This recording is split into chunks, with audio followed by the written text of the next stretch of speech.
السلام علیکم دوستو، کہتے ہیں کہ دنیا میں اچھے برے لوگ سب رہتے ہیں، لیکن کچھ زیادہ ہی برے لوگ بھی رہتے ہیں اور اچھے بھی۔ جب برے لوگوں کا نام لیا جاتا ہے تو سر فہرست فرعون، حامان، شداد کا آتا ہے، جو کہ قبل مسیح میں آئے تھے۔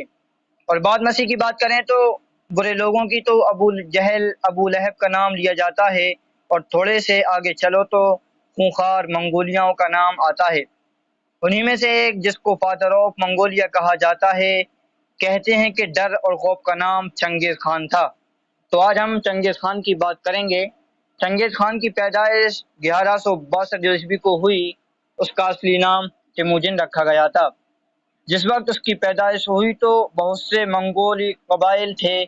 تیموجن ابھی چھوٹا ہی تھا کہ اس کے باپ کو زہر دے کر مار ڈالا۔ اس طرح یہ لڑکا یعنی چنگیز خان اپنی بیوہ ماں کے ساتھ زیر سایہ اپنے دوسرے بھائی بہن کے ہمراہ پروان چڑھتا رہا۔ اس کی ماں اکثر راتوں کو اسے اپنے آباء و اجداد کی بہادری اور جرأت کے واقعات سنایا کرتی تھی۔ یہی وجہ تھی کہ تیموجن بچپن سے ہی نڈر اور بہادر تھا۔ اس نے بچپن سے ہی اپنی قابلیت کی بنا پر تخت پر متمکن ہو گیا تھا، اور اس نے تمام منگولی قبائل کو ایک کرنے کی کوشش کی۔ یہ کوشش اس کی کامیاب بھی رہی۔ دیکھتے ہی دیکھتے لوگ اس کی ساتھ ہزاروں کی تعداد میں جڑنے لگے۔ دوستو، کہتے ہیں کہ چنگیز خان نے اپنی تلوار کی دم پر دنیا کا 22% جیت لیا تھا۔ جہاں جاتا تھا وہاں تباہی مچا کر رکھ دیتا تھا۔ عورتوں، بچوں، یہاں تک کہ جانوروں، جنگلوں کو بھی آگ لگا دیا کرتا تھا۔ اس کا کہنا تھا کہ زمین و آسمان کی روحوں نے ہمیں سب کچھ سکھایا ہے، لیکن رحم کرنا نہیں سکھایا ہے۔ دوستو، چنگیز خان نے دنیا کو جتنا نقصان پہنچایا ہے، اور اس سے کئی گنا زیادہ مسلم ممالک اور مسلمانوں کو پہنچایا ہے۔ چنگیز خان نے مسلم ممالک میں بھرپور تباہی مچائی تھی۔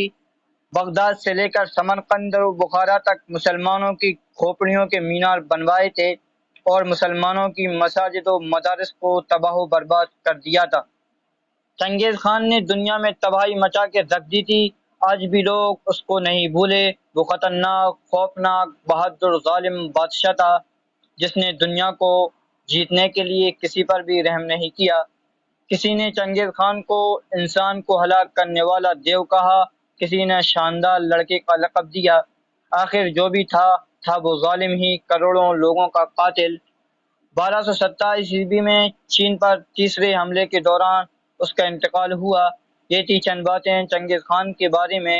ویڈیو پسند آیا ہو تو لائک، کمنٹ، شیئر ضرور کریں، اور سبسکرائب کرنا نہ بھولیں۔ جلد ملیں گے نئی ویڈیو کے ساتھ انشاءاللہ۔